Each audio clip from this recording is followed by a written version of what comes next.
Welcome back inside the 1-800-CALL-SAM studio for another Softball Player of the Year Award segment. I'm Patti Cesarini alongside Kenzie Long from Turn In 2, and we have a lot of changes that are coming your way in this week's segment. But before we get to any of that, let's talk about something that has been consistent, or should I say somebody who has been consistent, and that is Lyla Turmell when she's in the circle for Walled Lake Northern. Walled Lake Northern has a chance to go far when Turmell's in the circle. She is a power pitcher, which means she is going to blow it by you, but she's starting to do a really good job this year of not having a lot of walks, which is extremely important for her and her success long term. She's coming off a 12 strikeout performance in their game last week against South Lyon East. And now, Kenzie, let's get into some of the changes in our Player of the Year list. We've got a couple of girls that are coming off, a couple more that are coming on.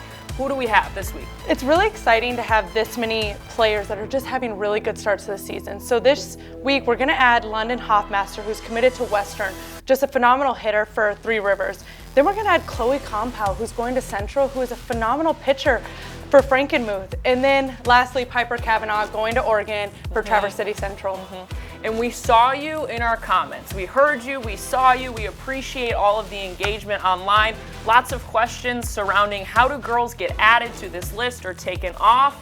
And a lot of it really has to do with just how the season has played out. We just needed a couple of weeks to see more of these kids perform. And now let's look at the changes in our top 20 rankings as well, with Ravenna making the biggest jump, going all the way to number 3 after wins against TCC and Grand Haven. Yeah, Ravenna is a team that is they just have a really quality group of players, but they have a pitcher on the mound, and Natalie, that is somebody that's going to Central. She is super competitive, and they won 10-0 to both Traverse City Central and Grand Haven. And I just love all of the competition that we're seeing early on in this season. And a lot of the reason that we have change in our top 20, we do it every other week, right? But it has to do with who's going head-to-head and the type of competition that we're seeing go head-to-head. Yeah, I think the biggest piece is the circle, right? Who's in the circle? And when you have your pitcher in the circle, how competitive are you?